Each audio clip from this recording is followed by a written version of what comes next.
Hi everyone, welcome to day 31 of the 30 Days to Spring Tidying Challenge. Today we are going to continue with sentimental items. I'm only kidding, there is going to be no more tidying today. We are officially done the 30 Days to Spring Tidying Challenge. By the time you watch this video in the Northern Hemisphere, it will be the first day of spring, so I hope you're having an amazing start to warmer weather ahead. Today is going to be a day of show and tell. I thought it would be fun to go through each area that I tidied from day 1 to day 30 and show you a little example of how I landed with storing the items. Now, full disclosure, I am not done. I bit off a little more than I could chew with this 30-day challenge, both doing the tidying and of course recording and uploading these videos. I did start this challenge 6 days in advance, so today we're actually on March 14th, and I am so glad I have that little buffer because I'm 3 or 4 days behind with editing these videos. I actually have to finish the food tidying and blog post tonight because that is going to go up tomorrow. Especially in the past 2 or 3 days, I have been feeling a little bit stressed, but it has been worth it.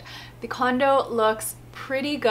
I am very happy with the results, and I'm going to show you everything in this video. As we summarize each of the 30 days of tidying in today's video, I'm going to talk a little bit about the areas that I wish I had done a more thorough job on, and will be a continuing tidying and organizing process. I think we have let go of the majority of things that we want to let go. So going forward, I'm really going to try to tweak the organization aspect and the storage aspect. But I wanted this series to be a very accurate reflection of a 30-day tidying journey. So that is the reason that I am filming today, even though I have an additional 5 or 6 days of buffer before this video needs to go up. I have a feeling this is going to be quite a lengthy video, so let's go ahead and jump right into the clips. On day 1, we tackled clothes, and I want to show you what my side of the closet looks like. Please try to ignore hubby's side. I'm trying to block it as much as I can. Is it working? At first, I didn't think I could do vertical storage because I have all open shelves, and these shelves actually pull out. But I decided to try folding some of my things vertically on these shelves because they're a little bit smaller and more manageable, and it worked out so well. I am in love with the way it looks. Unfortunately, I am going to have to disrupt this at some point because I'm going to be switching the shelves around so that my spring and summer clothing is here, and I'm going to be moving my very bulky sweaters up to the top shelf.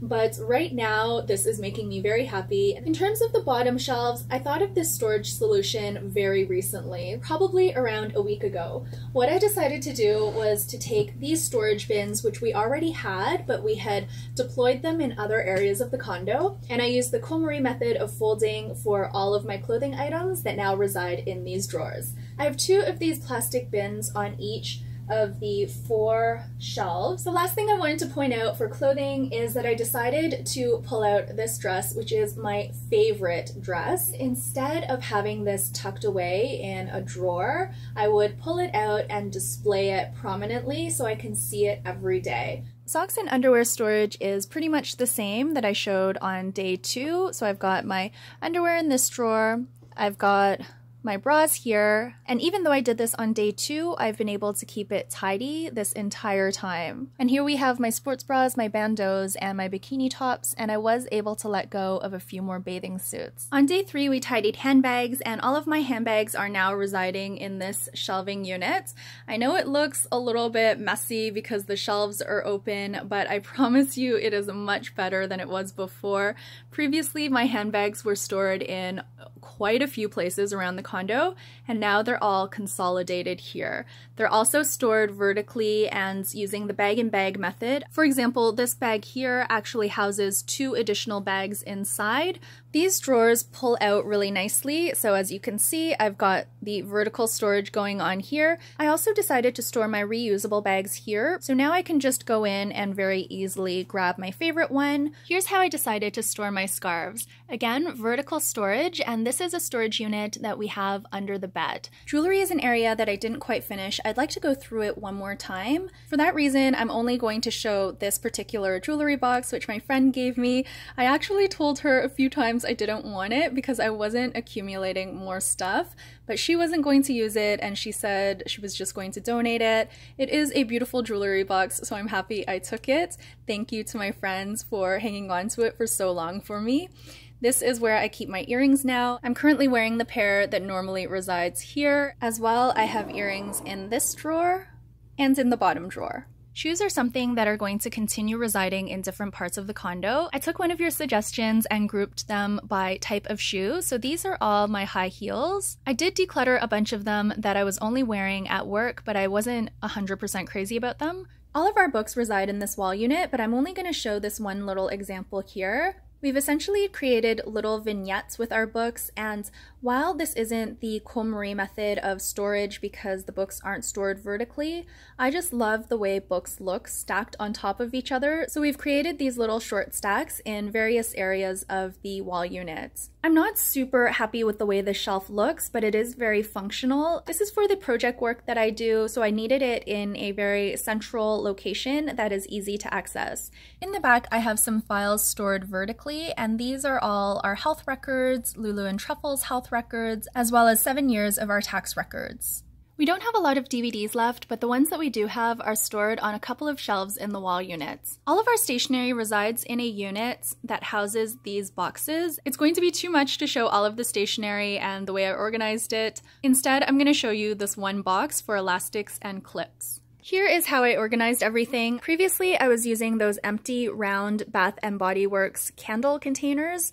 This is just much more compact, and the boxes nest so nicely together. Here's where we house the majority of our electronics. I am so happy with this. We know exactly where everything is now, and everything is tidy and organized. If you're from my other channel, my beauty channel, you guys will definitely appreciate this because this is where all of my makeup and skincare and nail polish reside now. I have a few facial cleansers and masks in the bathroom, but everything else is here. I have this little before and after photo of my nail polish pile that I wanted to share. At the height of my collection, I had around 360 nail polishes. I had done swatch sticks for pretty much all of them, and now I just have a small collection of swatch sticks remaining, which reside in this drawer. And this is where the majority of my perfume resides. I also have a few stored in the bathroom, but those are used for my Epsom salt baths. Vitamins and medicines are pretty much exactly how you saw them on the day 14 tidying video. Similarly, for valuables, this is working out very well, and I was able to use up 2 of my coupons and 1 of my gift cards since organizing the storage in this way. We keep a very small selection of tools in the condo. Everything else is in the locker. The things we have in the condo are stored in this cupboard here. This is the hobby and craft area that doesn't include photography supplies. I've got my paint supplies here, my sewing supplies, I've got some stuff for knitting, and my other various supplies relating to hobbies and crafts. We have figurines and collectibles and home decor in all areas of the condo, but I thought I would show this little Pottery Barn unit in this segment because it has come such a long way. Previously, all 25 compartments were filled with figurines and this and that, but we've cleared all of that out and we keep only the things that are most dear to us. So I love the way this looks now. We don't plan to fill up all of the empty space. Lulu is currently looking at my Just Because items. This is all I have remaining. Hubby still has a lot of junk drawers, but I really only have a few things which I still love, and you can finally see them now. Truffle's linens are in the locker, so these are just for hubby and me. We decided to keep 1 backup set of bed sheets, and we also have a couple of extra towels, some pillowcases, and we have 2 bed sheets in the back that we intend to use for picnicking. The majority of our puzzles and games are now stored in the locker, but we keep a few things upstairs. I decided to store these items with our papers because I needed some fun in this very functional space. Most of our recreational items and travel items and luggage are stored in the locker. We have this little box of travel goodies in the condo. This houses our foreign currency, our passports, etc. I'm not going to show you what's inside because it is not organized. That is something that I have tabled for another day. We keep a small collection of gift wrap and gift bags in the locker now, but we do have some ribbon in the condo which I've organized into this box. There are other supplies stored here like the cord and the Velcro, so I keep this with hobbies and crafts. Welcome to our hall closet where we keep our umbrellas. The majority of our umbrellas that we use on a day-to-day basis are just hanging on this door handle. Not the ideal situation, but it does work. And when you close the door, you don't see the umbrellas at all, which is nice. It's very functional yet tucked away. And then we've got our larger umbrellas just sitting in the corner of our hall closet. There is so much that I could show for the kitchen, but I thought I would show this drawer because it is the most significant change, I think. This was our bottom cupboard, which used to be very, very messy. Here's part of our pantry. This probably doesn't look a whole lot different to you, but I promise you it is much more bare and much more organized. This makes me so happy. We now have a solution for our plastic bags that doesn't involve them being stuffed into a cupboard over the stove and falling on me every time I need one. They are now KonMari'd and residing very happily under our kitchen sink. We still have pet supplies stored in various places around the condo, but this makes me really happy. This resides above Lulu's crate, and it is very organized now with her leashes and harnesses in one box, Truffle's snacks and his food bowl in another box, along with some of his grooming tools. His food is also there. I no longer have to go into the bedroom to get his food. He always tries to sneak in when I go in there. This is the state of the cupboard under the sink. Again, a lot more tidy and organized. My best friend and I used to write letters to each other. We did this between 2003 to 2007 when she was away for school and I was working in Toronto at my full-time job. I couldn't bear to part with these letters. I thought initially that I was going to let them go, but I just couldn't do it. What I did instead was I took them all out of their envelopes and I sorted them in date order and filed them vertically, and this is what it looks like. It is finally time for the before and after photos. I want to warn you that the before photos depict an incredibly messy condo. I almost forgot to take the before photos. I actually took them as I was tidying on day one.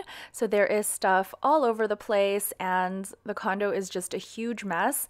Typically we do tidy up the condo a little bit if we have guests over. So this isn't a really accurate depiction of what the before looks like, especially compared to the after when I did tidy up and I made sure everything was put in its proper place before I took the photos. So the severity of the before and after is not quite an apples to apples comparison, but I really had no idea what I was going to do with this series. If you guys follow me on my other channel, you'll know that I pretty much conceived of this series a few days before I started. I threw together the calendar and then I just went in and started filming. That's kind of the way I do things on my channel. All that to say that the before and after photos are what they are. They're not perfect, but I tried to show a pretty accurate depiction of what the condo looked like before versus now that I am all done tidying. I must say I am super happy with the results, especially with certain areas of the condo like the under the kitchen sink photo, which you just saw. And you're about to see some of the pull-out drawers in our kitchen as well, which I am super duper happy with. You can clearly see by these after photos that I still have a lot of stuff, but it is much more pared down than it was before, and I'm very happy with where I landed. Does this mean that I feel like I did perfect with this tidying? Of course not. I still have a long ways to go, and I still kept a few things that didn't spark joy, but I just couldn't let go of. But it is what it is. I did my best, and I'm really happy with the way the tidying journey taught me a lot about myself, and I was able to check off this bucket list item, which is KonMari, our entire condo. I was able to document it, and I just feel like this is something that was weighing on my mind that I wanted to do, and I am finally done. So it feels wonderful. The last thing I wanted to mention is I did come across tremendous feelings of guilt, shame, regret, wastefulness, and just being downright hard on myself when I was going through the tidying. I do feel it was well deserved though, and I'm glad I felt those feelings. There's a term in Japanese called mottainai, and I don't know if I'm pronouncing it correctly, but it's basically the feeling of regret at having wasted something. I felt this so much throughout the entire 30-day tidying journey, and I'm glad I felt this because that means that going forward, I'm going to be much more careful at what I bring into the home. I know I won't be perfect, but I'm going to work on it, and I definitely do not want to have this level of excess and clutter ever again in my lifetime. Let's all remember, though, that we're all still human and we need to be kind to ourselves and forgive ourselves as well as others. So while I felt like those negative emotions were well deserved on my part and I needed to feel those feels, I'm going to use those emotions as a catalyst for change. I never want to feel that way again, so I do think that this tidying journey has helped me become almost a better version of myself, and I feel like a changed person. That is going to be it for today's video and for this 30-day tidying series. Thank you all so much for watching. I really could not have done it without you guys. Even though I was tidying by myself every single day, I never felt like I was alone because I could almost hear you guys cheering me on or giving me a little bit of moral support or saying a few kind words. I would just replay your comments over and over again in my mind, and it would make me feel a lot better. That is going to be it for today's video and for this series. I'm going to catch up on videos for petite hairstyle. I have a few videos I've been meaning to film, like an empties video and a no-buy update, but I just have been consumed by this tidying journey. I will be back on this channel very soon though with some additional content. Until then, please take care and bye for now.